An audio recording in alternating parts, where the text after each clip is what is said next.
예, 우리가 9장에서 리카르디안 이퀴벌런스 티어럼에 대한 이야기를 하고 있었습니다. 그러니까 리카르디안 이퀴벌런스 티어럼은 사실 정부가 현재 가치로 보았을 때 얼마만큼의 세금을 부과하는가가 사실상 중요한 것이지, 뭐 현재에 얼만큼 부과하고 미래에 얼만큼 부과할 것인가, 그러니까 세금의 양이 뭐 현재에 조금 걷고 미래에 많이 걷는다든가, 혹은 뭐 현재에 많이 걷고 미래에 조금 걷는다든가, 이런 뭐 여러 가지 방식으로 세금의 크기를 조절할 수 있을 텐데, 사실 뭐 이러한 것들은 전혀 문제가 되지 않고, 결과적으로 중요한 것은 현재 가치로 표현했을 때 세금의 총량이 얼마인가가 사실 더 중요하다는 것이 리카르디안 이퀴벌런스 티오럼입니다.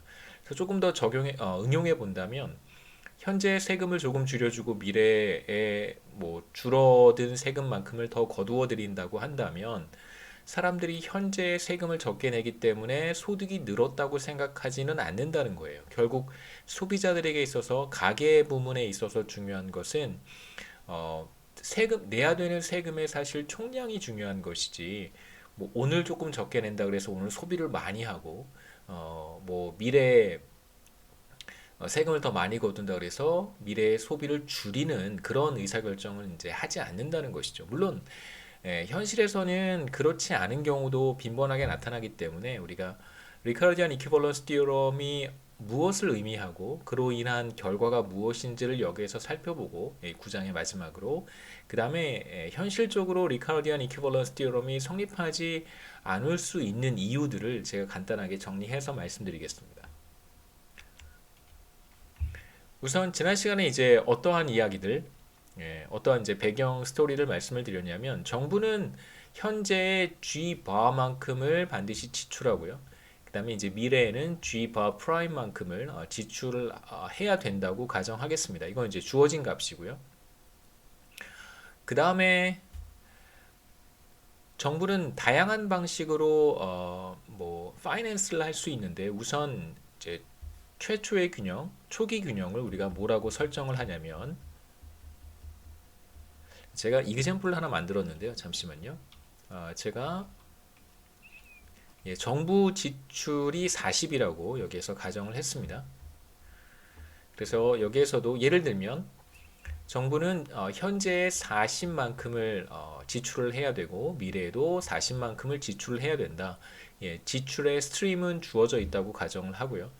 첫 번째 초기 균형에서는 정부가 현재 40만큼을 지출하기 위해서 정확히 같은 금액인 40만큼의 세금을 걷고, 미래에도 정확히 40만큼을 지출해야 되기 때문에 미래의 세금도 40만큼 걷는다 라고 한다면, 정부는 국채를 발행하는 방식으로 재원을 조달할 필요가 없습니다.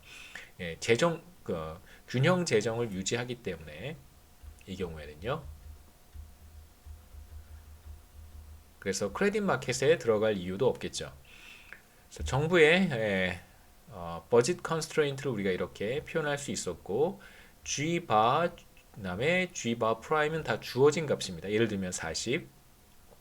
그래서 이 현재 가치로 표현한 왼쪽 텀은 정부 지출의 현재 가치의 총합이고요. 오른쪽 텀은 조세 수입의 현재 가치의 총합이라고 할 수 있는데, 궁극적으로 이 두 개의 값만 같아지면 되는 거예요. 그런데 지금은 조금 더 엄격하게 균형 재정을 달성하고 있어요. 그래서 T는 40, T 프라임을 40 이렇게 해서 뭐 크레딧 마켓에 들어가서 자금을 조달할 필요가 없는 그런 상황이라고 볼 수 있습니다. 그 다음에 이제 R스타는 균형 이자율, 균형 실질 이자율이고요. 우리가 간단한 이그젬플을 통해서 균형 실질 이자율이 어떻게 결정이 되는지도 살펴볼 것입니다.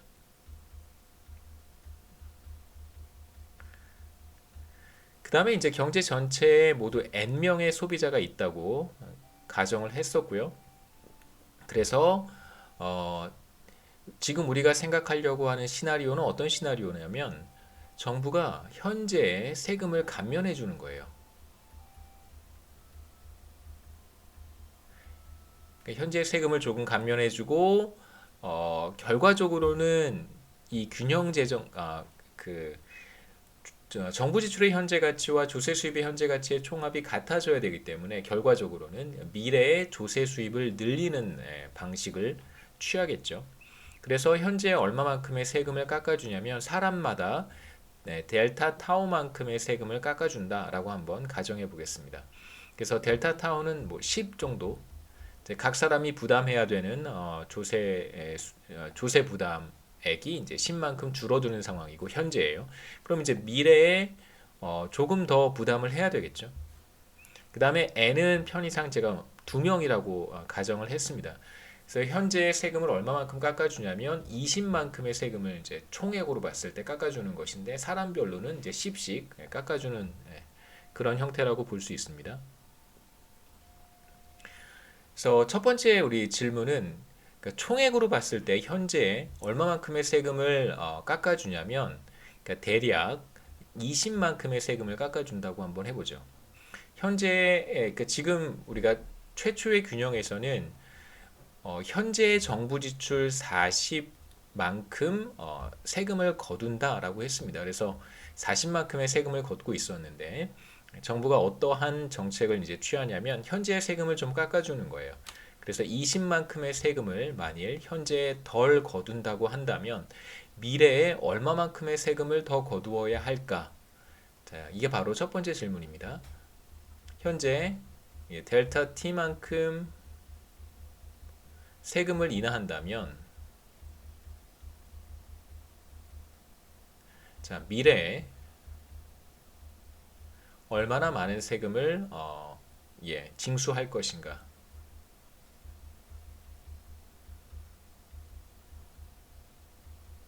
부과해야 하는가? 이게 첫 번째 질문인데 우선 간단하게 생각해 볼 수 있는 것은 현재 가치로 표현했을 때 정부 지출의 현재 가치의 총합과 조세 수입의 현재 가치의 총합이 같아져야 돼요. 그러니까 현재 델타 T만큼을 깎아 주었다면 경제 전체로 봤을 때 반드시 미래에 가서는 얼마만큼을 더 거두어 드려야 됩니다. 그래서 미래에 초과로 부과하게 되는 세금 델타 T 프라임이라고 제가 표시를 했고 이 값을 한번 찾아보죠. 자, 이것은 델타 T 프라임은 이제 미래에 부과하는 것이니까 이걸 현재 가치로 표현하기 위해서는 이자율 1 플러스 R로 나누어 주어야 합니다. 중요한 것은 바로 이 현재 가치로 표현한 이 식이 항상 성립해야 된다는 거예요. 그러니까 어느 한쪽의 값이 클 수는 없겠죠. 네, 반드시 등호로 성립해야 됩니다. 우리가 최초의 균형을 뭐라고 가정했었냐면 정부가 최초에 40만큼의 조세 수입을 40만큼을 거두어 드린다고 했습니다. T도 40이고 T 프라임도 40이라고 했었어요. 자, 그렇다면 델타 T 프라임은 얼마가 될까? 한번 보시죠. 자, 우리가 정부의 버짓 컨스트레인트를 이렇게 표현할 수 있었습니다. G 바도 주어진 값이고 G 프라임 바도 주어진 값이에요. 자, 그런데 이번 현재에 얼마만큼의 세금을 적게 걷냐면 델타 T만큼을 적게 걷기로 했습니다. 그렇다면 미래에 얼마만큼을 더 거두어 드려야 될 텐데 편의상 X라고 한번 써보죠. X만큼을 더 거두어 드려야 되는데 미래 가치로 과연 X는 얼마만큼이 될까? 최초의 균형에서 우리가 얘기했던 것은 항상 균형 재정을 매기에 균형 재정을 달성한다고 했기 때문에 T는 G 바와 같고요. 그러니까 그 해에 필요한 재정 지출 금액만큼을 세금으로 거두어 드리는 거였어요. 그 다음에 T 프라임도 당연히 G 프라임 바와 같습니다. 그래서 자, 오른쪽 T를 G 바 델타 T 그 다음에 1 플러스 R에 G 바 프라임의 X라고 쓰면 보시면 왼쪽에도 G 바가 있고요. 오른쪽에도 G 바가 있고 그 다음에 왼쪽에도 이 전체 텀이 있고 오른쪽에도 이렇게 같은 텀이 있으니까 다 없애주면 이렇게 쓸 수 있습니다. 델타 T에 1 플러스 R에 X라고 쓸 수 있고요. 자, 그 다음에 델타 T를 왼쪽으로 넘기면 델타 T는 1 플러스 R에 X고요. 그 그 다음에 마지막으로 우리가 구해야 되는 값은 미래에 얼마만큼의 세금을 더 거두어 들여야 되는가 라고 하는 것이니까 x, 우리 슬라이드에는 제가 델타 t 프라임이라고 썼습니다. x는 모두 얼마가 되냐면 1 플러스 r의 델타 t가 되겠죠. 그래서 정부가 미래에 가서 거둬들여야 되는 세금의 크기는 깎아준 세금의 총량에다가 1 플러스 r만큼을 곱해주면 이게 바로 정부가 미래에 가서 추가로 거두어 들여야 되는 세금이 됩니다.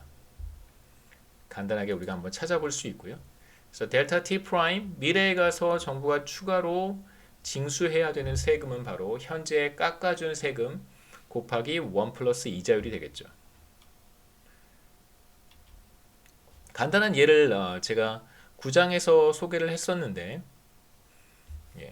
이 기간을 사는 어떤 사람의 효용함수 이렇게 생겼고요. 그 다음에 lifetime budget constraint를 이렇게 표현할 수 있었습니다. 자, 우리가 여기에서 두 사람만 생각을 해보려고 해요. 그러니까 n명으로 구성된 경제인데 이제 n이 두 사람이라고 한번 가정해 보겠습니다. 그래서 한 사람은 렌더고요. 나머지 한 사람은 바로라고 한번 가정해 보죠. 여기서 뭐 이제 컨섬션이나 현재 소비나 미래 소비도 사실 중요하긴 하지만 우리는 주로 이 세이빙에 초점을 맞추어서 얘기를 해 보도록 하겠습니다.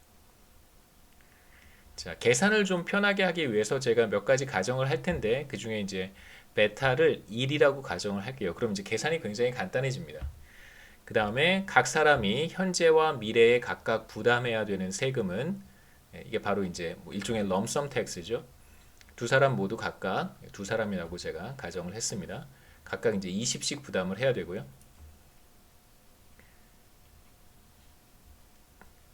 정부는 말씀드렸듯이 현재 40만큼을 쓰고 미래에도 40만큼을 씁니다. 그 다음에 최초의 균형부터 우리가 이야기를 시작할 텐데 최초의 균형을 먼저 한번 생각해 보고요. 그때의 크레딧 마켓에서 결정되는 균형 이자율이 R스타라고 했었습니다. 돌아가 볼까요? 제가 여기서 초기 균형에서 이자율이 R스타라고 했는데 제가 R스타를 한번 간단한 이그젬플, 뭐 그렇게 간단하진 않지만 이그젬플을 통해서 R스타를 계산해 보겠습니다. 여러분들도 계산할 수 있어요. 그래서 각 사람이 20만큼 타우가 20, 그 다음에 타우 프라임도 20이니까요. 그러니까 두 사람 모두 현재 20만큼 내고 미래에 20만큼 내는 것입니다. 사람이 두 사람이니까 전체 조세 수입은 현재 40만큼을 정부가 거두어 드리는 거고 미래에는 똑같이 20만큼 내니까 40을 거두어 드리는 거예요. 그래서 균형 재정이 달성됩니다. 40만큼 G를 쓰기 위해서 40만큼의 T를 거두어 드리는 것이죠. 그 다음에 이제 마지막으로 어떤 또 계산을 한번 해보려면 각각의 값이 좀 필요할 텐데 첫 번째 사람을 제가 person A라고 부르고요. person A의 현재 소득은 세금을 내기 전의 소득이에요. 현재 소득은 170, 그 다음에 미래 소득은 70이라고 가정을 했고요. 그 다음에 person B의 현재 소득은 70, 미래 소득은 220입니다. 그래서 짐작할 수 있듯이 person A는 현재 소득이 미래 소득보다 상대적으로 많아요. 이 사람은 아마도 저축을 통해서 컨섬션 스무딩을 하려고 할 것이고 person B는 현재 소득보다 미래 소득이 더 많은 사람입니다. 그렇다면 미래 소득을 현재로 끌어당겨 와서 차입을 통해서 컨섬션 스무딩을 달성하려고 하겠죠. 그러니까 person A와 person B의 저축이 세이빙 혹은 바로잉이 어떻게 되는지 한번 계산해 보죠. 제가 한번 계산을 해보겠습니다.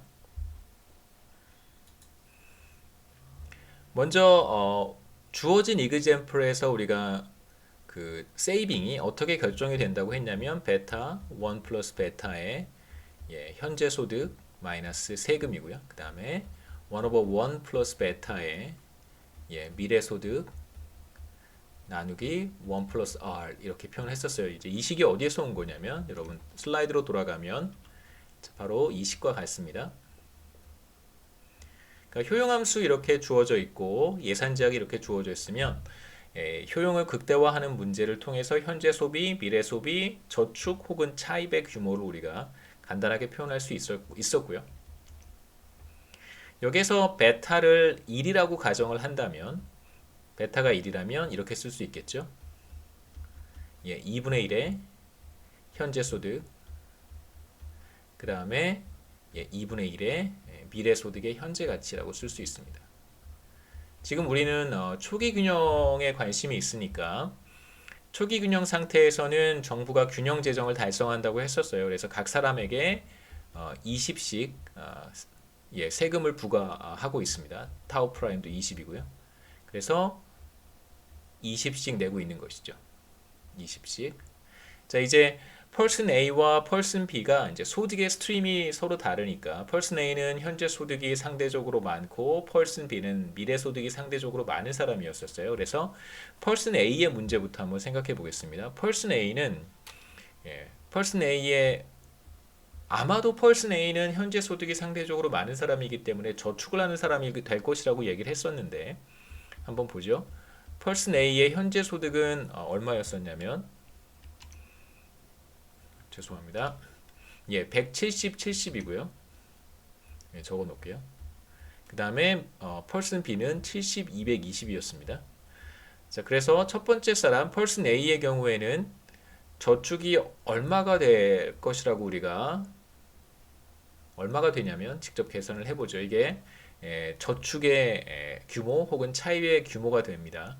2분의 1의 펄슨 A예요. 2분의 1의 현재 소득이 바로 170에서 세금을 20만큼 내고요. 그 다음에 2분의 1의 1 플러스 R에 미래 소득은 70이고 세금을 20만큼 냅니다. 그래서 계산을 한번 해보면 2분의 1 곱하기 150 빼기 2분의 1에 1 플러스 R분의 50 이런 값을 우리가 얻을 수 있겠죠. 저기 R이 남아 있어요. 실제로 R만 알면 다 계산할 수 있는데 제가 왜 R을 남겨두었냐면 우리가 해야 되는 것은 최초의 균형, 그러니까 정부가 균형 재정을 달성하는 상황에서 균형 이자율이 얼마나 될 것인가를 계산해 보는 거예요. 무수히 많은 저축하는 사람들, 랜더들을 생각해 볼 수 있겠지만 여기에서는 그냥 한 사람의 랜더만 존재하는 것으로 가정을 했습니다. 그래서 보시면 이자율이 지나치게 뭐 어떨까요? 지나치게 뭐 낮지 않으면 지나치게 뭐 사실 이자율이 0%라고 해도 그렇죠? 0%라고 해도 이 사람은 항상 저축을 합니다. 0보다 크겠죠. 이자율이 0%인 경우에도 이 사람은 항상 저축을 합니다. 당연히 이자율이 상승하면 저축하는 크기는 점점점 늘어나겠죠. 그래서 우리가 지금 계산한 결과는 무엇이냐면 크레딧 마켓에서 크레딧 서플라이를 계산한 것과 같습니다. 그래서 이자율의 변화에 따라서 경제 내에 두 사람만 존재하지만 대표적인 세이버라고 생각하시면 좋겠어요. 대표적인 저축자는 세이버는 얼마만큼을 저축하냐면 이자율에 따라 달라지겠지만 이만큼을 저축을 한다라고 우리가 이야기할 수 있습니다. 그래서 이게 바로 크레딧 마켓에서의 공급 곡선이 되겠죠. 크레딧 공급 곡선이 됩니다. 그래서 이제 공급 곡선을 우리가 찾았어요. 두 번째 수요 곡선을 찾아서 균형을 계산하면 되겠죠. 자, 다 지우면 또 네.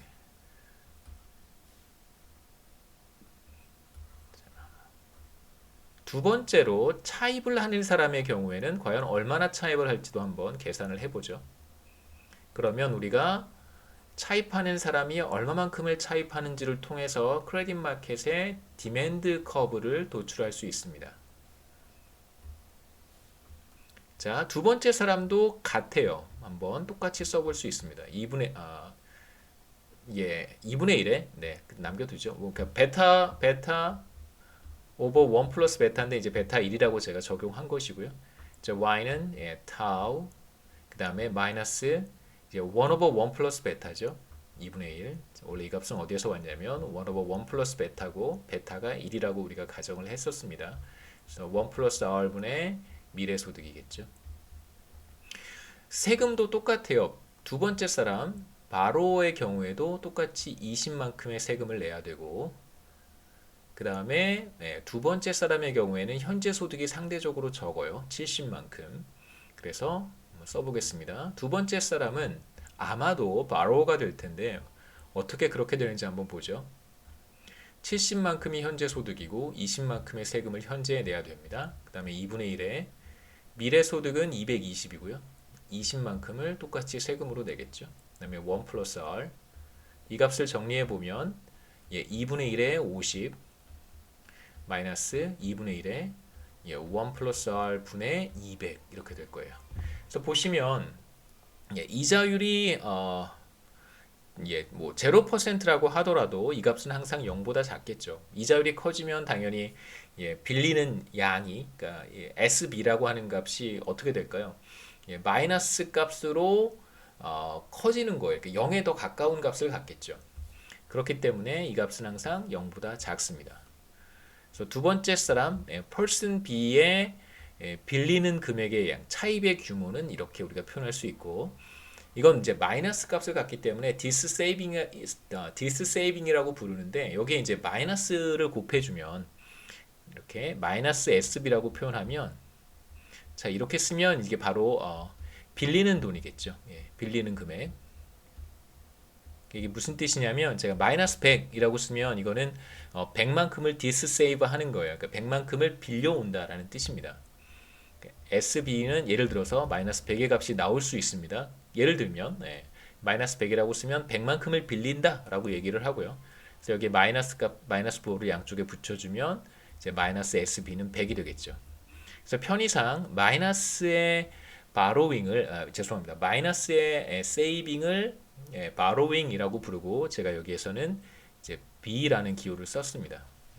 지저분해서 다시 한번 정리하고 써보죠.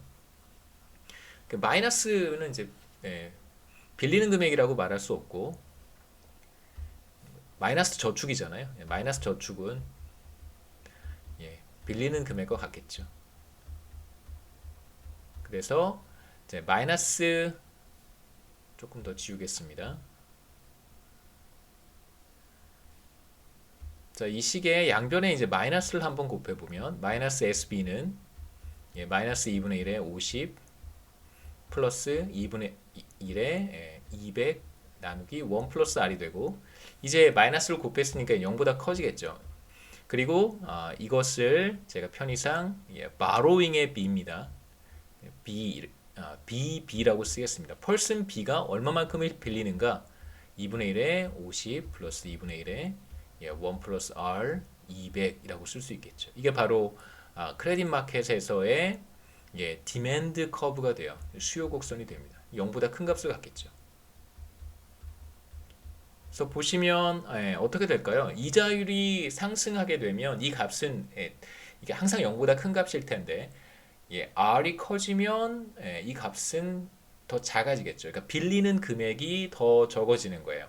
물론 이건 이제 person B의 한 사람의 차입의 규모를 보여주는 식이기는 하지만 뭐 여러 명의 사람들이 존재하고 person B가 여러 명의 바로워들을 대표하는 대표적인 소비자라고 한다면 우리가 BB라고 하는 것을 크레딧 마켓에서의 수요 곡선이라고 얘기할 수 있습니다. 이제 우리는 편의상 두 사람만 고려하고 있으니까 두 번째 사람인 person B의 이 차입의 규모가 바로 크레딧 마켓에서 디맨드 커브를 구성한다고 얘기할 수 있겠죠. 그럼 사실 다 했습니다. 지금 정부는 균형 재정을 달성하기 때문에 크레딧 마켓에 들어오고 있지 않아요. 크레딧 마켓에 참여하는 사람은 세이버 A와 바로워 B만 참여하겠죠. 그래서 균형을 우리가 한번 그림으로 표현해 볼 수 있는데 공간이 좀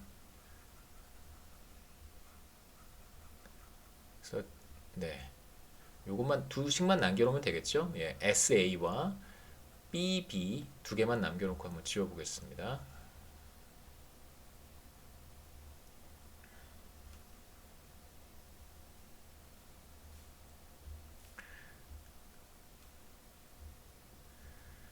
뭐 둘 중에 둘 다 그림을 한번 그려보겠습니다. 어떻게 그림을 그려볼 수 있냐면 가로축에는 이건 이제 일종의 크레딧의 규모고요. 얼마만큼을 저축하고 얼마만큼을 공급하고 얼마만큼을 수요할 것인가 공급량과 수요량. 그 다음에 세로축에는 이자율 R 표시를 한번 해보죠. 우선 첫 번째 사람 person A가 얼마만큼을 저축할 것인가를 한번 생각해 보면 우선 우리가 어떤 얘기를 해볼 수 있냐면 이자율이 상승하면요. 이자율이 상승하면 자, 이 값은 더 작아질 거예요. 그러면 두 번째 텀에 마이너스가 붙어 있는데 그 값이 더 작아진다는 것은 이 SA라고 하는 값이 커진다라는 걸 의미하겠죠. 그래서 이자율이 상승하면 어떤 일이 벌어지냐면 저축을 하는 양, 크레딧의 공급량이 늘어나게 됩니다. 그래서 대충 우리가 이렇게 표현해 볼 수 있겠죠.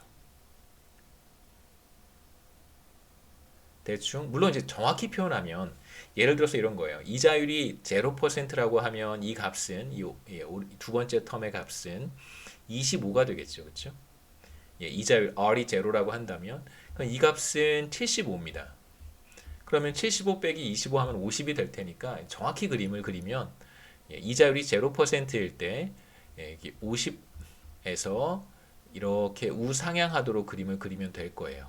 이렇게 그림을 그리면 사실 이게 정확한 그림인데 뭐 의미상 뭐 크게 문제가 되지 않기 때문에 대충 그리겠습니다.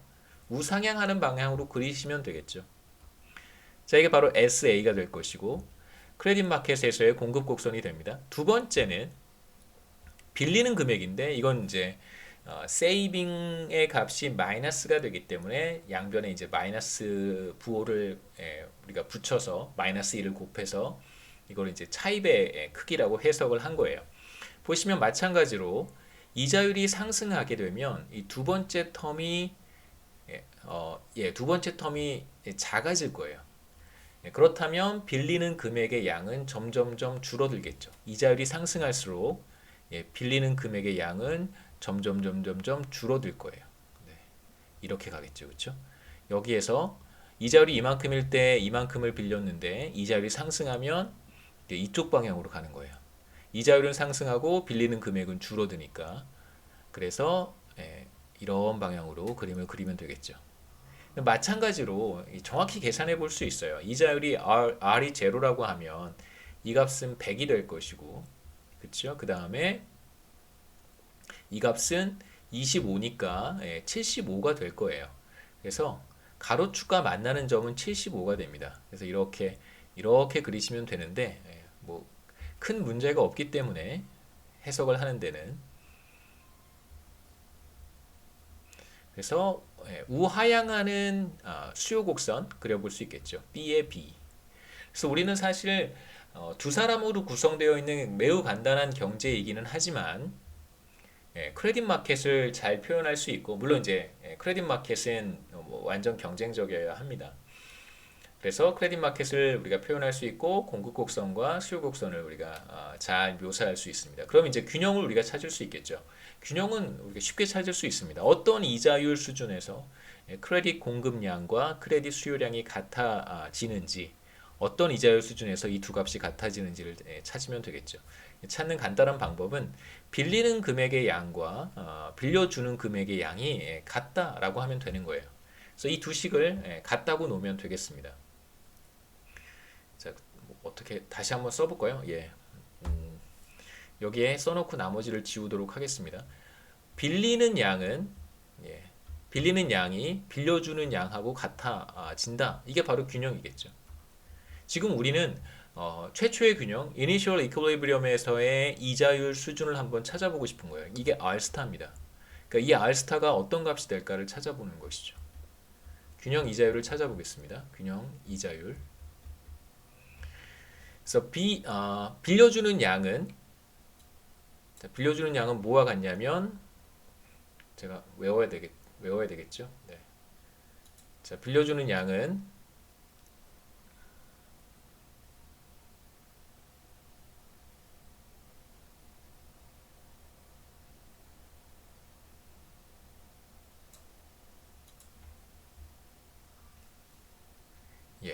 마이너스 2분의 1에 50 플러스 2분의 1에 200 나누기 1 플러스 R이고요. 그 다음에 자, 이게 왼쪽이 어떤 이자율 수준 R에서 person B가 빌리려고 하는 크레딧의 양이 될 것이고 오른쪽은 뭐 그대로 다시 한번 이쪽을 그대로 써보겠습니다. 2분의 1에 150에 마이너스 2분의 1에 50 1 플러스 R 이렇게 쓰면 되겠죠. 그래서 우리가 이 식을 풀면 뭐 그렇게 간단해 보이지는 않습니다만 이 식을 풀면 우리가 뭘 찾을 수 있냐면 수요 곡선과 공급 곡선이 만나는 균형 이자율을 찾을 수 있겠죠. 그래서 한번 계산을 해보겠습니다. 편의상 양변에 이렇게 2를 곱해주는 거예요. 곱해주면 마이너스 50 플러스 1 플러스 R 200이 되고요. 그 다음에 이쪽은 150 마이너스 1 플러스 R 50이 됩니다. 그 다음에 어떻게 한번 정리를 해볼까요? 이렇게 한번 정리를 해볼까요? 50을 이쪽으로 넘겨주고 그 다음에 마이너스 50 오버 1 플러스 R을 이쪽으로 넘겨주면 1 플러스 R에 200이 있었고요. 그 다음에 50이 넘어왔으니까 더하기 50 하면 됩니다. 분모는 1 플러스 R로 같으니까. 그 다음에 이제 오른쪽은 150에서 마이너스 50이 오른쪽으로 넘어왔으니까 플러스 50이 되겠죠. 다 했습니다. 그래서 250 나누기 1 플러스 R은 200과 같고요. 그 다음에 이제 이 정도는 다 아시죠? 이렇게 바꿔치기 할 수 있는 거. 네. 왼쪽에 1 플러스 R 분모에 있는 1 플러스 R과 오른쪽에 200을 자리를 바꿔치기 할 수 있어요. 그래서 혹시 헷갈리시면 이런 거 생각해 보시면 됩니다. 6 나누기 3은 2잖아요. 2와 3을 바꿔치기 할 수 있습니다. 그래서 마찬가지로 바꿔치기 하면 250 나누기 200은 1 플러스 R과 같아지겠죠. 다 했습니다. 그래서 이자율이 얼마냐면 지우면 뭐 제가 또 슬라이드로 갔다 또 돌아오고 막 그래야 돼서 지우지 않고 남겨두겠습니다. 그래서 균형 이자율을 우리가 쉽게 찾을 수 있겠죠. 간단한 덧셈, 뺄셈, 곱셈, 나눗셈 정도만 할 수 있으면 중요한 건 사실 뭐 시장 균형에 대한 인투이션이 더 중요하겠죠. 결과는 1 플러스 R은 200분의 250입니다. 그래서 균형 이자율 R을 찾을 수 있어요. R 스타를 찾을 수 있습니다. 그래서 어떻게 계산해 보면 200분의 250은요. 분자와 분모에 각각 5를 곱하면 어떻게 계산할까요? 5를 곱해서 0 하나를 지우고 5를 곱하면 되겠죠. 0 하나씩을 지우고 5를 곱하면 100분의 125가 되고 답은 1.25가 될 테니까 100분의 125는 그래서 2를 이렇게 없애줘서 R스타가 25%가 된다는 것을 알 수 있습니다. 물론 그러니까 제가 만든 이그젠플이에요. 교과서에 나오지도 않고요. 제가 만든 이그젠플이고 그냥 조금 계산이 이 정도면 괜찮을 것 같아서 그냥 뭐 만들어낸 숫자이기 때문에 실질 이자율이 25%는 매우 비현실적인 이그젠플이긴 합니다만 계산이 좀 쉬워서 그렇게 만들었어요. 그래서 우리는 균형 이자율을 찾아낼 수 있습니다. 중요한 것은 세이버가 크레딧 서플라이 커브를 만들어내고요. 이쪽이 이제 크레딧입니다. 빌리는 양, 빌려주는 양. 이쪽이 실질 이자율이고요. 그래서 빌리는 사람들이 수요 곡선을 만들어내겠죠. 그럼 수요 곡선과 공급 곡선이 만나는 점에서 균형 이자율, 최초의 균형 이자율이 결정된다는 것을 우리가 간단한 이그젠플을 통해 살펴본 거고요. 자, 그러면 이제 이자율을 우리가 알고 있으니까 균형 이자율을 알고 있으니까 빌리는 양과 빌려주는 양을 우리가 계산할 수 있습니다. 그래서 각각 얼마만큼을 저축을 하고 얼마만큼을 빌리는지를 계산할 수 있겠죠. 균형이니까 빌리는 양과 빌려주는 양은 똑같아요.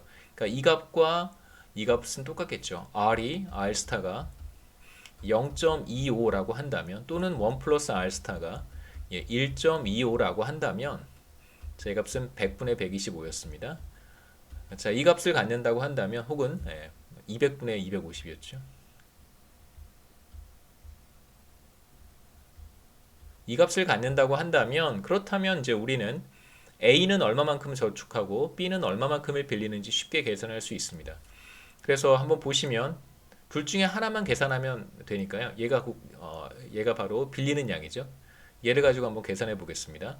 자, 그러면 빌리는 양은 빌이라고 써보죠. 빌리는 양은 마이너스 25 플러스 2분의 1에 200 나누기 1 플러스 R인데 1 플러스 R은 이 값과 같으니까 이 값을 뒤집어 썼으면 되겠죠. 200 나누기 250인가요? 자, 이게 바로 1 플러스 R입니다. 맞습니까? 네, 맞겠죠? 예, 한번 해보겠습니다. 계산해 보면 마이너스 25 플러스 이 값은 예, 쉽지 않네요. 네, 얼마가 될까요? 다 계산해 보겠습니다. 2분의 1에 전자계산기를 써보겠습니다. 네, 계산기 찬스. 네, 200 예, 곱하기 그 다음에 200 나누기 250 하면요 160이 되고 그 다음에 여기서 다시 나누기 2를 하면 80이 되겠네요. 네, 답은 80이 됩니다.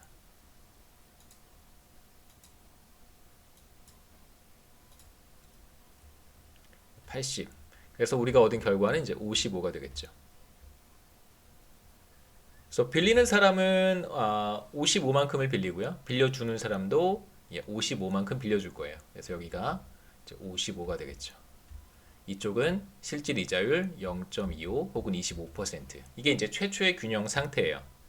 다시 이제 슬라이드로 돌아가겠습니다. 쭉 보시면 이제 제가 계산한 거 그대로 여러분 뭐 똑같이 팔로우업 하면서 보실 수 있고요.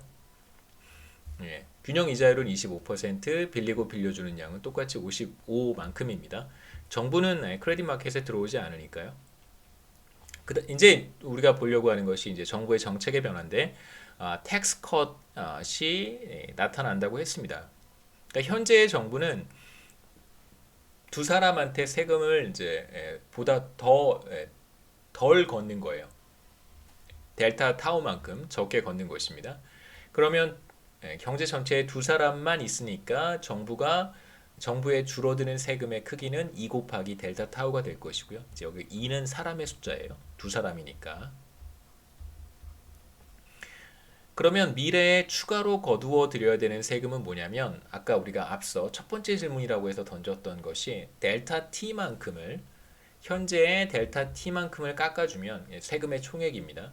깎아주면 미래에 얼마만큼을 더 거두어 들여야 하는가 라고 했을 때 델타 t의 1 플러스 r만큼을 더 거두어 들여야 한다라고 이야기를 했었고요. 그래서 이 델타 t가 뭐와 같냐면 두 사람에게 각각 델타 타우만큼을 깎아준 거니까 미래가 됐을 때 추가로 거두어 들여야 되는 세금은 바로 두 사람에게 1 플러스 r의 델타 타우만큼을 더 거두어 들여야 합니다. 간단한 이그젬플을 우리가 살펴보기 위해서 얼마만큼을 깎아주냐면 각 사람에게 10만큼의 세금을 현재에 깎아준다라고 가정을 하겠습니다. 그러면 뭐 우리가 비슷한 계산을 다시 한번 해보겠습니다만 첫 번째 사람의 저축은 이렇게 달라질 것이고요. 현재의 델타 타우만큼 10이겠죠. 이만큼을 돌려줘요. 그러면 델타 타우만큼의 세금을 사실 덜 거두어 들인 것이기 때문에 첫 번째 기에 A라는 사람의 소득은 늘어난 것이죠. 그 다음에 미래로 갔을 때 제가 무슨 말씀을 드리는지 도대체 무슨 얘기를 하는지라고 헷갈리시면 다시 한번 생각해 보시겠습니다.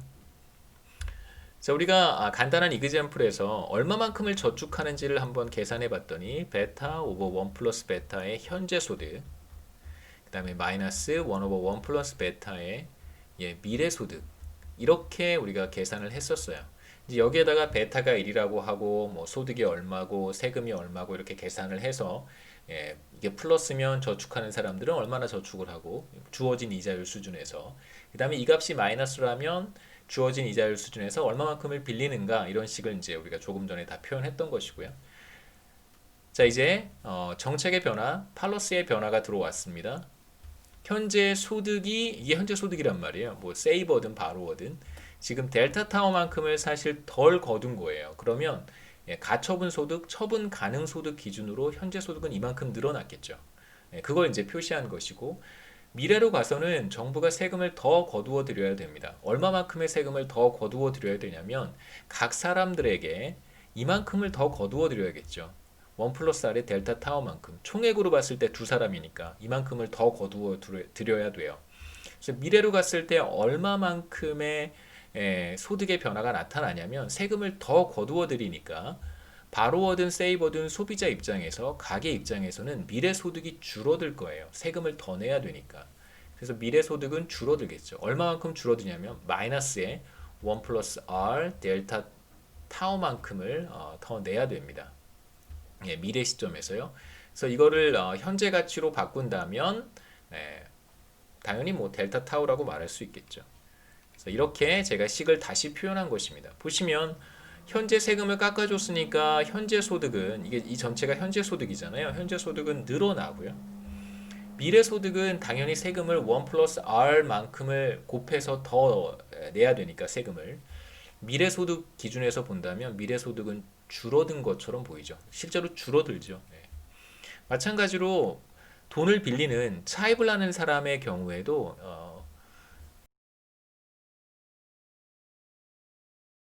네, 식은 크게 달라지지 않습니다. 보시면 델타 타우만큼을 현재 소득으로 돌려받으니까 현재 소득이 늘어난 것으로 보이고 늘어나고요. 자, 말씀을 잘 들어야죠. 그 다음에 미래 소득은 이만큼 줄어들게 됩니다. 그 다음에 이제 중요한 것이 새로 추가되는 것이 세 번째인데 정부는 현재 세금을 조금 깎아주지만 미래 가서는 세금을 늘려야 된단 말이에요. 중요한 것은 현재 40만큼의 정부 지출을 해야 돼요. 그런데 각 사람에게 10만큼씩 깎아줬습니다. 그러니까 원래 세금을 A한테 20을 받고 B한테 20을 받았었잖아요. 이게 타우였었어요.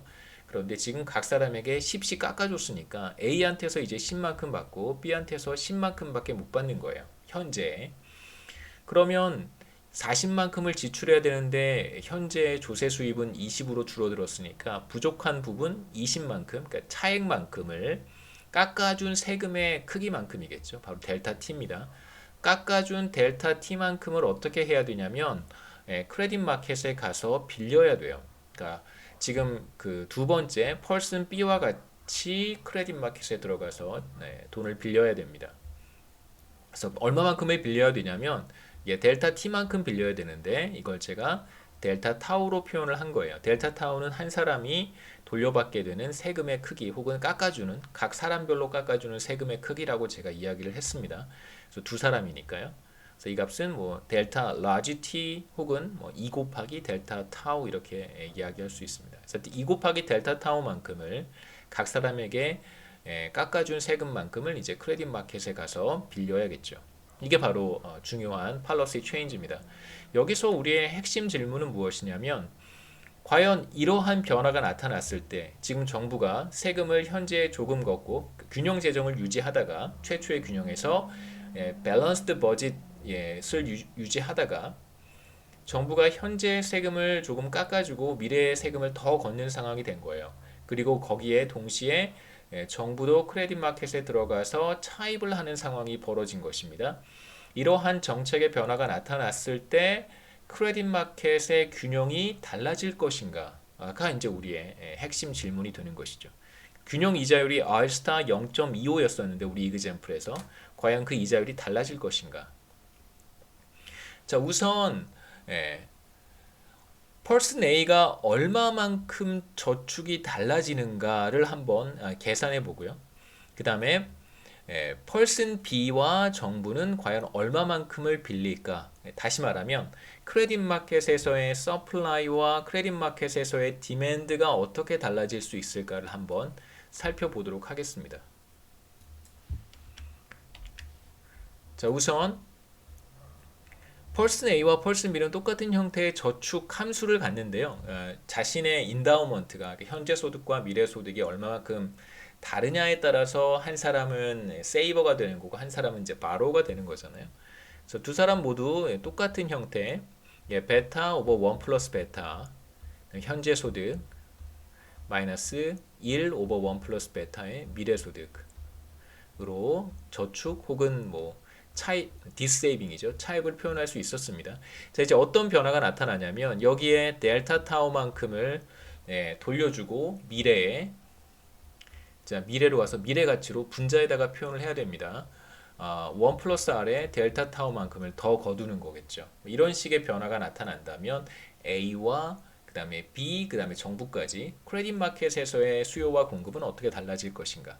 자, 우리의 첫 번째 퀘스천은 크레딧 마켓에서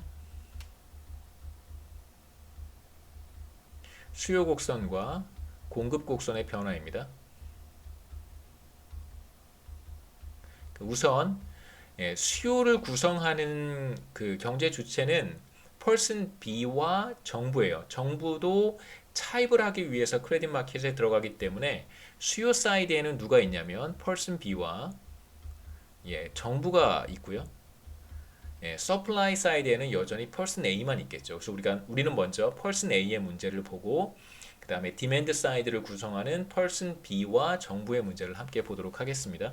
자, 먼저 첫 번째 사람의 경우에는 베타가 1이라고 했으니까요. 이제 1 over 2. 그 다음에 이제 y를 그냥 뭐 값으로 쓰지 않고 그냥 ya, 그러니까 a의 소득이라는 의미에서 이게 아까 170인가 그랬었죠? 170. 예. 그 다음에 마이너스 타우, 이게 이제 원래 내야 되는 세금이었는데 델타 타우만큼을 돌려준 거예요. 그래서 이게 20이고 10만큼을 돌려받은 것입니다. 그 다음에 마이너스 2분의 1에 자, 1 플러스 R. 이 R은 뭐냐면 이제 새로운 균형에서 우리가 찾게 될 이자율인데 우선은 크레딧 마켓에서 서플라이 커브가 이자율에 대해 우상향한다는 걸 확인했잖아요. 이자율이 상승하면 저축이 늘어나니까 그러한 관계를 이제 일단 나타내기 위해서 우상향하는 크레딧 서플라이 커브를 표현하기 위해서 일단 R을 남겨두겠습니다. 그 다음에 Y 프라임, Y A 프라임이겠죠. A의 미래소득. 그 다음에 미래에 내야 되는 세금, 이것도 아까 20이었었어요. 그냥 제가 숫자로 표현하지 않고 일반적으로 문자로 표현을 한 다음에 나중에 이그젬플에서 확인을 다시 하겠습니다. 죄송합니다. 추가로 부담해야 되는 세금이 미래에 마이너스겠죠. 추가로 부담해야 되는 세금은 마이너스 1 플러스 R의 델타 타우가 될 거예요. 그래서 이자율 1 플러스 이자율 곱하기 10만큼을 추가로 내야 됩니다. 미래가 되면 20만큼의 세금을 당연히 내는 거고요. 이만큼은 뭐 당연히 내는 거고 여기에 깎아준 세금을 더 이제 미래에 가서 내야 되는 것이죠. 실제로 그래야 되잖아요. 그러니까 지금 뭐 정부가 재정 지출을 늘리고 국채를 발행을 해서 뭐 재난지원금 형태로 많은 국민들에게 나누어 주었습니다. 뭐 어느 시점이 될지는 알 수 없겠습니다만 궁극적으로 조세 수입을 통해서 충당을 해야 될 것이고요. 물론 이제 나중에 제가 다시 한번 말씀드리겠지만 다수의 정부에서는 이 늘어난 부채를 지속적으로 그냥 롤오버 해가는 경향이 있어요. 그래서 계속해서 그냥 이 부채를 끌어안고 가는 국가들이 사실 상당수이기도 합니다. 근데 결과적으로 뭐 비교적 가까운 미래에 이것을 상환해야 된다면 이제 조세 수입으로 충당하는 것이죠. 자, 이걸 한번 풀어보겠습니다. 이렇게 한번 써보죠. 델타 타우를 바깥쪽으로 이렇게 내보내는 거예요. 그러면 ya 마이너스 타우 더하기 2분의 1의 델타 타우가 될 것이고 이제 여기 앞에 텀이고요. 그 다음에 뒤에 텀을 한번 써보면 마이너스 2분의 1에 저기 보시면 이걸 이렇게 쓸 수 있습니다. 이렇게 해서 그냥 남겨두고요. 그 다음에 이렇게 해서 또 한번 표현해 보죠. 그래서 괄호로 묶고 1 플러스 r분의 y 프라임의 a 그 다음에 타우 프라임 그 다음에 마이너스 세금을 내는 거니까요. 소득이 줄어드는 것입니다. 그래서 1 플러스 r은 똑같이 약분돼서 없어지고 델타 타우만 남겠죠. 이렇게 쓸 수 있습니다. 그래서 마지막으로 이걸 정리해 보면 글씨를 좀 작게 쓸까요?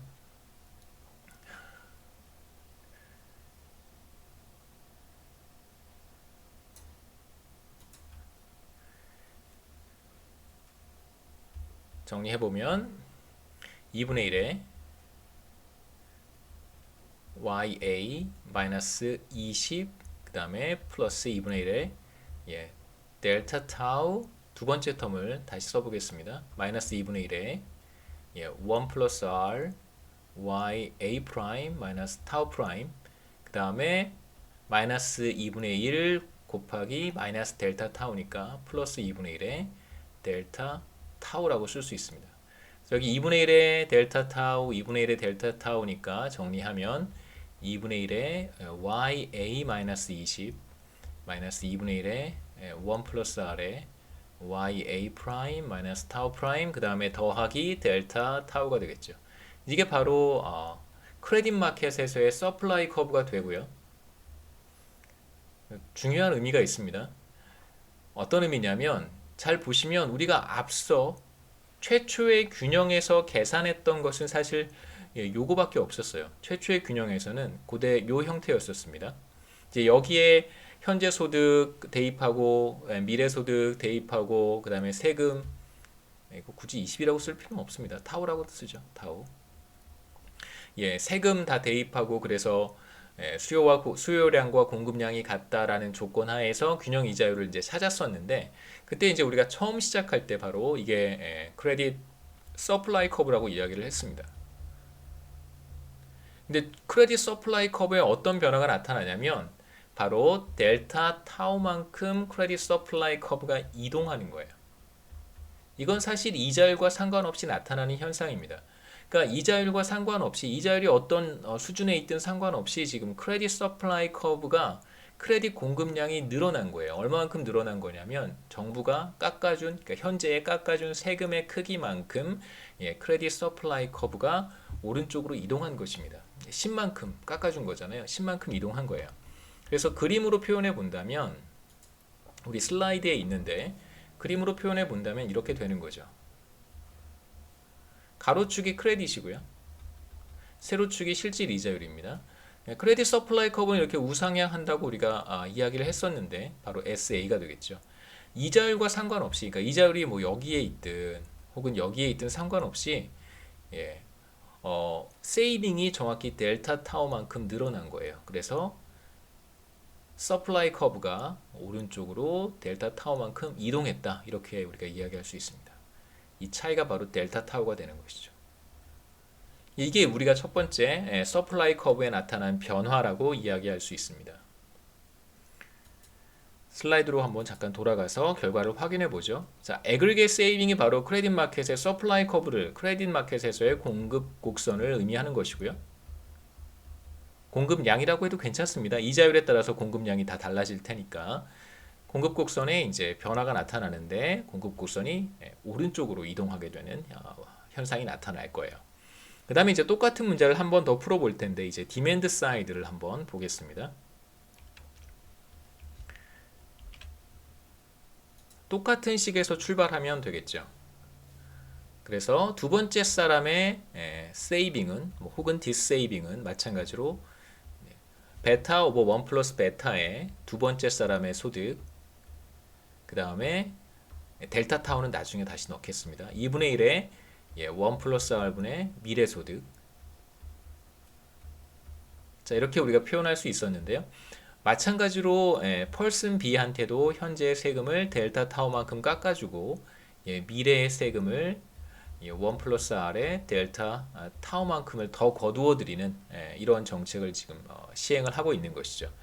그래서 똑같이 한번 표현해 보겠습니다.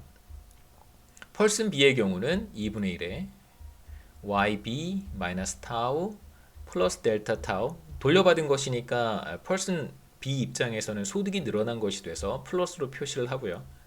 그 다음에 마이너스 2분의 1의 1 플러스 R YB 프라임 세금 그리고 세금을 더 내야 되니까 미래에 가서 얼만큼을 더 내야 되냐면 1 플러스 R의 델타 타우만큼을 더 내야 됩니다.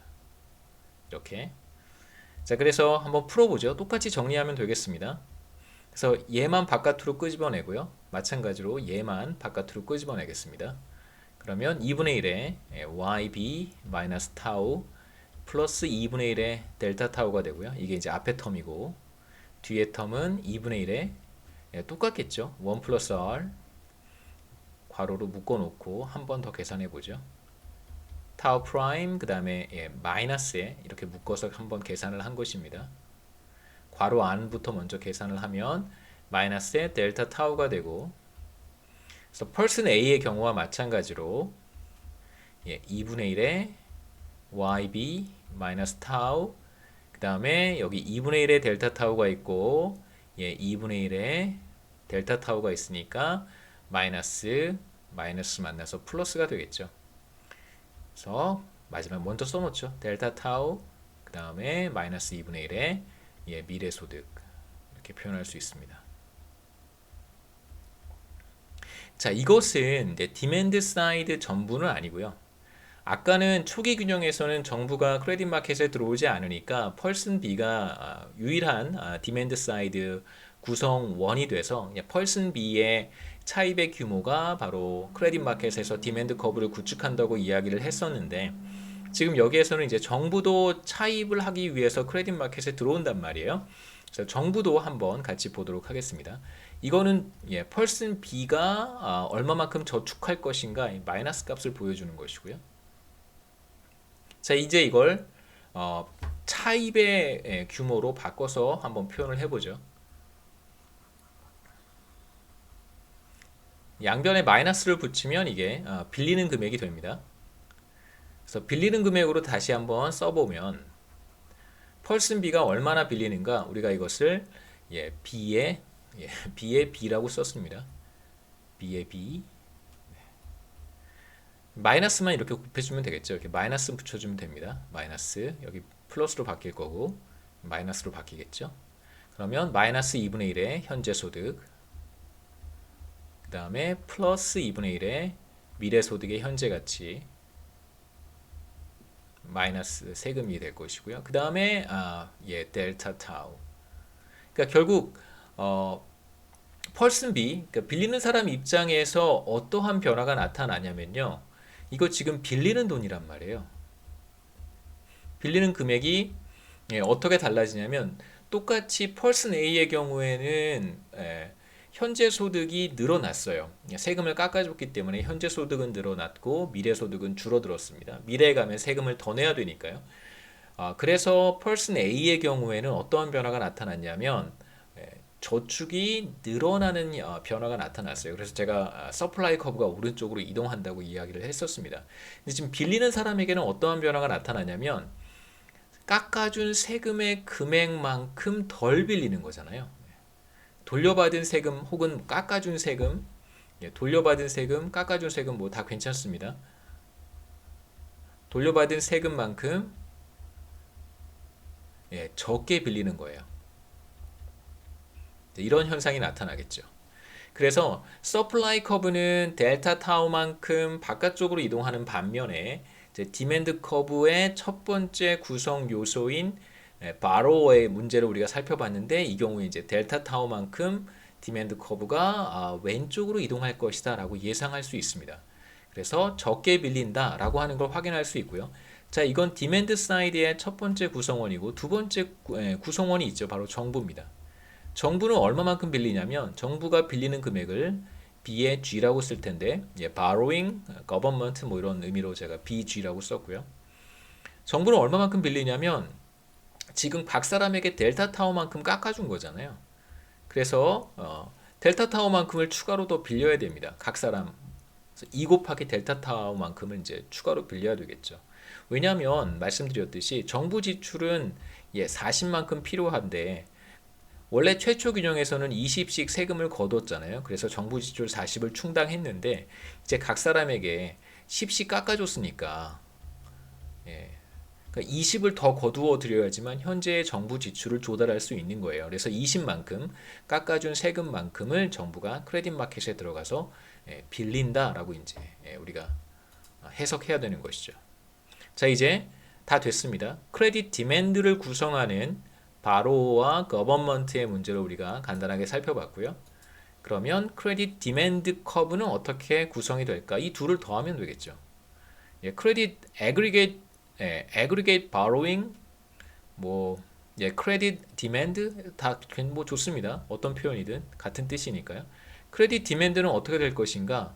바로 이 둘의 합이겠죠. 바로어가 빌리는 금액 더하기 정부가 빌리는 금액. 정부가 빌리는 금액은 사실 이자율과 상관이 없어요. 그냥 원하는 금액만큼 빌리는 거니까. 반대로 바로워는 우리가 앞서 봤듯이 자신의 최적화 문제를 풉니다. 얼마만큼 빌리는 것이 자신에게 최선인지를 계산을 해서 빌리는 금액을 결정하기 때문에 빌리는 사람들의 빌리는 규모는 이자율에 따라서 달라지겠죠. 그래서 이자율이 상승할 때 빌리는 금액은 줄어들고, 그 다음에 이제 지금 우리가 확인했듯이 현재 소득 세금을 깎아주는 경우에 현재 세금을 좀 깎아주고 미래에 깎아준 세금을 이제 회수해 간다고 한다면 빌리는 사람의 경우에는 현재 빌리는 금액이 줄어들 거예요. 그래서 이 둘을 더하면 우리가 디맨드 커브를 도출할 수 있습니다. 이 둘을 한번 더해보죠. 간단합니다. 뭐 나머지 이건 사실 우리가 볼 필요가 없고요. 이건 볼 필요 없고 이 둘만 우리가 보면 되겠죠. 바로원은 그러니까 person B는 델타 타워만큼 적게 빌리고 정부는 2 곱하기 델타 타워만큼 더 빌리는 거예요. 그러면 순 효과, 넷 효과, 넷 이펙트는 어떻게 되냐면 한번 써보죠. 디맨드 커브는 바로 요거 그대로 써주고요. 마이너스 2분의 1에 YB 마이너스 타우 플러스 2분의 1에 1 플러스 R YB 프라임 타우 프라임 그 다음에 이제 마이너스 델타 타우 플러스 2 델타 타우니까요. 남는 건 델타 타우겠죠. 그래서 결과적으로 우리가 여기에서 확인할 수 있는 것은 크레딧 디맨드 커브에도 어떤 변화가 나타나냐면 델타 타워만큼 오른쪽으로 이동하는 거예요. 크레딧 서플라이 커브도 델타 타워만큼 오른쪽으로 이동하고요. 크레딧 디맨드 커브도 델타 타워만큼 오른쪽으로 이동해요. 그러면 어떤 변화가 나타날지 한번 보도록 하겠습니다. 우선 간단히 정리하면 크레딧 마켓 이퀄리브리엄을 우리가 한번 찾아봐야 되겠죠. 정책의 변화가 도입된 이후에 시장에서 형성되는 균형 실질 이자율 R은 어떻게 될 것인가가 사실 우리의 관심사입니다. 최초의 균형 이자율 R스타는 우리가 찾았단 말이에요. 정부가 개입하지 않은 상황, 정부가 크레딧 마켓에 들어오지 않는 상황에서 빌리고 빌려주는 금액, 균형 금액은 얼마이고 균형 이자율은 얼마인지를 찾았었어요. 자, 이제 정부의 정책의 변화가 시행된 이후에 서플라이 커브와 디맨드 커브가 어떻게 되는가? 서플라이 커브를 이제 간단하게 이렇게 표현할 수 있고요. 한번 돌아가 보겠습니다. 슬라이드 50페이지에 보면 제가 이제 요시까지는 표현을 했었고요. 그렇죠? 네. 그래서 2분의 1과 2분의 1 같으니까 자, 이것을 이렇게 묶어서 현재 소득 이렇게 써주고요. 그 다음에 여기 마이너스가 있으니까 마이너스에 미래 소득 이렇게 표시를 했습니다. 마찬가지겠죠. 다만 조심하셔야 되는 것은 바로의 경우에는 마이너스를 붙여서 B에 B라고 표시를 했으니까 그러니까 차입이라고 표시를 했으니까 현재 소득에 마이너스가 붙어야 될 거고요. 반대로 여기에는 이 부호는 플러스가 되어야겠죠. 펄슨 B의 경우에 이제 부호만 왜냐하면 이제 세이빙이 아니라 바로잉이고 그러니까 마이너스 세이빙은 우리가 바로잉이라고 부르니까 마이너스를 붙였다는 것만 조심하시면 우리가 식을 잘 표시할 수 있을 거라고 생각합니다. 자, 이제 펄슨 A의 현재 소득은 170이었고요. 미래 소득은 70이었습니다. 그 다음에 여기에 타우는 뭐냐면 최초의 세금이에요. 20씩. 20. 그러니까 제가 세금이 줄어들어서 줄어든 세금을 표시한 것이 아니고 그러니까 줄어든 세금을 얼마만큼을 깎아주는가를 델타 타우만큼 표시했기 때문에 이렇게 이해하시면 좋습니다. 그러니까 새로운 정책의 변화, 팔러시 체인지로 인해서 그 두 소비자가 부담해야 되는 세금이 이렇게 되는 것이죠. 이렇게 이만큼의 세금만 부담하면 되는 거예요. 현재에는. 그러니까 20-10만큼만 부담하면 되는 거예요. 이렇게 표현한 거예요. 그러니까 새로운 세금을 이제 제가 타우를 10이라고 쓴 게 아니고요.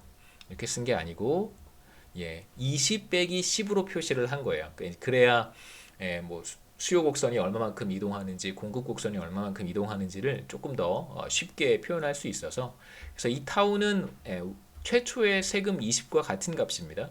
그래서 170-20을 하면 150이 되고요. 그 다음에 70-20을 하면 50이 되겠죠. 그래서 이게 바로 정책이 들어온 이후에 델타 타우는 10이라고 생각하셔도 되고요. 정책이 들어온 이후에 이제 크레딧 서플라이 커브라고 생각하시고 그 다음에 이제 디맨드 커브는 마이너스만 조심하시면 된다고 했습니다.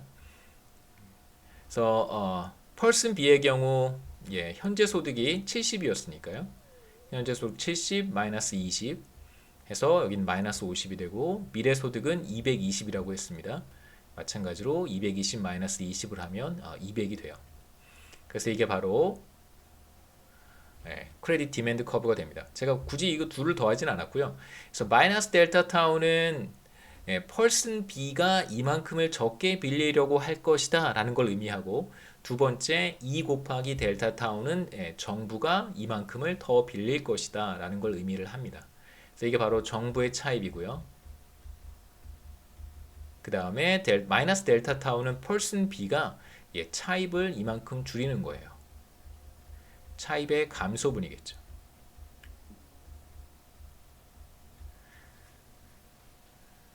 그러니까 사실은 펄슨 B의 경우에는 미래 소득을 끌어당겨 와서 소비를 하던 사람이었었어요. 그런데 그런 사람이 펄슨 B를 한번 생각해 보시면 이제 그런 사람한테 정부가 현재 세금을 조금 깎아준 거예요. 그러면 어떤 액션을 취할 거라고 예상할 수 있냐면 조금 적게 빌리는 거죠. 정부가 대신 일종의 파이낸스를 해준 거예요. 그러니까 개개인이 해야 될 파이낸스를, 그러니까 미래 소득을 당겨 와서 소비를 하고 있었는데 그 노력을 정부가 대신 해준 거죠. 그렇기 때문에 예를 들면 100만 원을 100만 원을 끌어와서 소비를 했는데 정부가 만약에 저한테 50만 원을 준다면 50만 원만 끌어오면 되는 거죠. 그러니까 정부가 일종의 파이낸스를 도와줬다라고 생각하시면 됩니다. 그리고 간단한 이그젬플을 통해서 새로운 균형을 찾을 수 있는데요. 또 한번 제가 풀어보죠. 어떻게 달라지는지 새로운 균형 한번 찾아보겠습니다.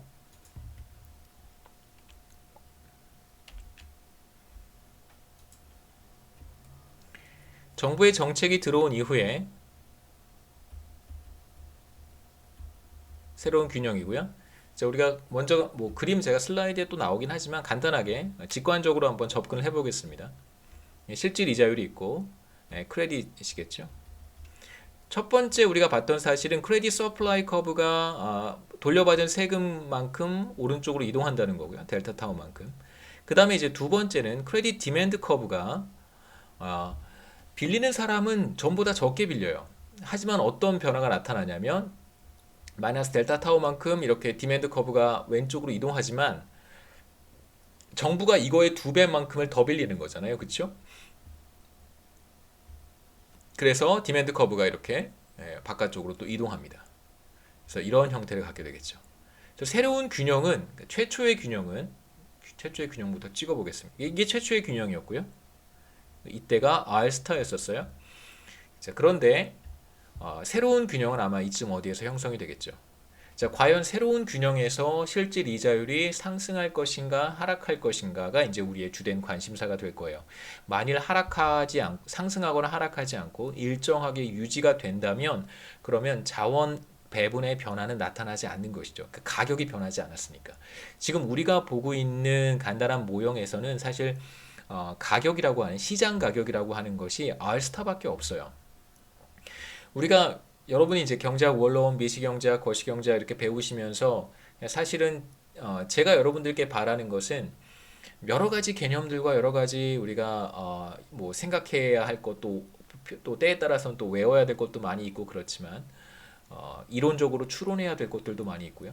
사실 이제 제가 여러분들한테 부탁하고 싶은 것은 자원 배분의 변화를 초래하는 것은 결국 가격의 변화라는 거예요.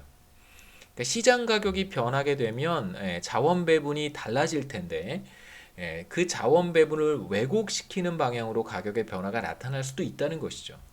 그러니까 완전 경쟁적인 균형에서의 가격은 우리는 이제 파레토 옵티멀이라는 표현을 썼잖아요. 그러니까 모든 사람이 더 이상 좋아질 수 없는 거예요. 누군가가 손해를 입지 않고서는 더 이상 좋아질 수 없는 상태가 바로 파레토 옵티멀한 자원 배분 상태인데, 만일 이 이자율 R스타로부터 벗어나게 된다면 그럼 분명히 자원 배분이 달라지겠죠.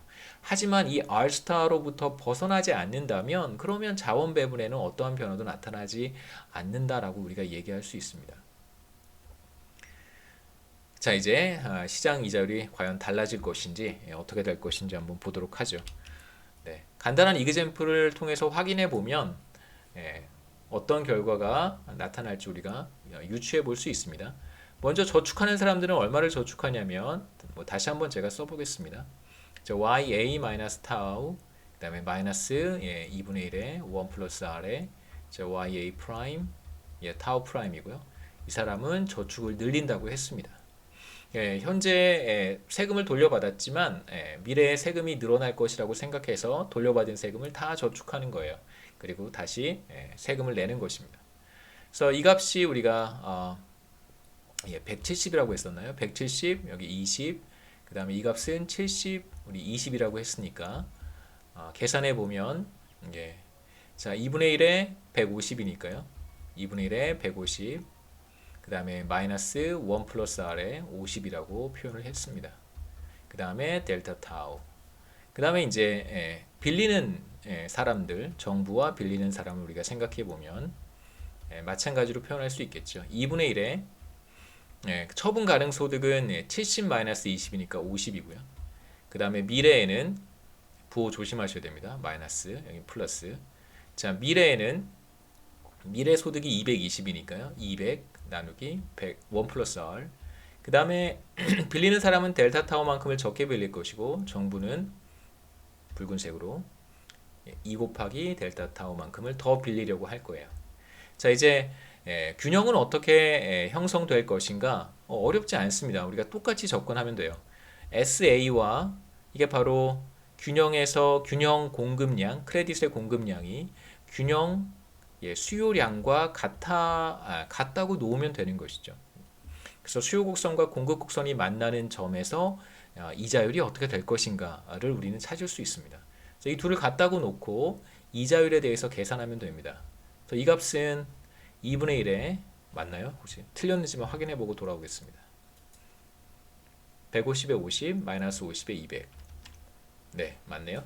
2분의 1에 150 마이너스 1 플러스 r에 50 그 다음에 저축하는 사람은 델타 타워만큼을 더 저축한다고 했고요. 그 다음에 이제 오른쪽에 수요량은 그대로 이렇게 쓰면 되겠죠. 2분의 1에 마이너스 50 플러스 200 1 플러스 r 그 다음에 마이너스 델타 타우 플러스 2 델타 타우인데 자 이제 보시면 델타 타우 하나 있고요. 그 다음에 여기 델타 타우 하나 지워주고 마이너스 델타 타우 해주면 이 텀은 사실 다 사라져요. 그러니까 남는 건 뭐만 남냐면 우리가 아까 최초의 균형에서 문제를 풀 때와 똑같은 결과가 됩니다. 그러니까 이 식은 뭐와 같냐면 우리가 R 스타를 계산할 때 식과 똑같아요. 그래서 우리는 어떤 추측을 해볼 수 있냐면 이런 식의 정부의 어떤 팔러시 변화가 도입이 된다고 해도 크레딧 마켓에서의 균형은 달라지지 않겠구나 라는 걸 알 수 있습니다. 물론 빌리고 빌려주는 양은 달라져요. 하지만 이자율에는 변화가 없습니다. 그러니까 이자율의 변화가 없다는 것이 어떤 의미인지는 제가 슬라이드로 돌아가서 그림을 다시 한번 보여드릴 거고요. 우선 이거 한번 계산해 보죠. 정말 아무런 변화도 나타나지 않는지. 수요량과 공급량이 같다고 했더니 델타 타우 정부가 현재 깎아주는 세금을 의미하는 델타 타우는 사실 다 없어집니다. 하나도 남아있지 않고요. 그래서 계산해 보면 양변에 2를 곱하면 되겠죠. 여기 양변에 2를 곱하겠습니다. 다시 써보면 150 마이너스 50 나누기 1 플러스 r 그 다음에 마이너스 50 플러스 200 1 플러스 r이고요.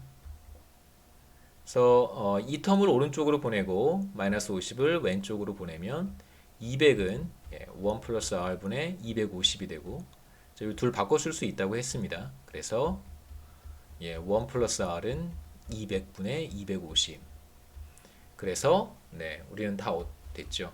균형 이자율 R스타라고 하는 것은 0.25, 25%와 같다. 다른 결과는 없습니다. 다만 균형 거래량은 좀 달라질 수 있어요. 그 결과만 이제 그림을 통해 한번 확인해 보죠. 그래서 균형 실질 이자율은 0.25와 같고요. 팔러시 체인지가 나타난 이후에 균형은 이자율은 달라지지 않습니다. 다만 이제 균형 거래량이 좀 달라질 거예요. 보시죠. 돌아가서 제가 다시 한번 균형 거래량까지 계산해 보겠습니다. 자, 이 왼쪽 텀이 의미하는 것이 무엇이었냐면 저축하는 저축의 양이고요. 그 다음에 이제 오른쪽이 보여줬던 것이 바로 크레딧 마켓에서 차입하는 규모예요. 이자율에 따라서 당연히 다른 값을 가질 텐데 균형에서의 이자율은 R이니까 균형 이자율을 대입하면 균형에서 얼마만큼을 빌리고 빌려주는지 계산할 수 있을 거예요. 한번 계산해 보죠. 뭐 많이 계산할 건 없습니다. 우리가 다 했기 때문에. 자, 실제로 저축량은 얼마가 되냐면 빌리는 금액의 크기는 죄송합니다. 예. 저축량은 혹은 렌더가 얼마만큼을 빌려주는가를 계산해 보면 바로 이 값이겠죠. 2분의 1에 150 나누기 50 1 플러스 R 플러스 델타 타우예요. 반드시 이 델타 타우를 카운트를 해야 됩니다. 그러면 계산해 보면요. 150 마이너스 50 곱하기 1 플러스 R이 아까 1 플러스 R이 얼마였냐면 200분의 250이었었어요. 역수를 쓰면 되니까 250분의 200이고요.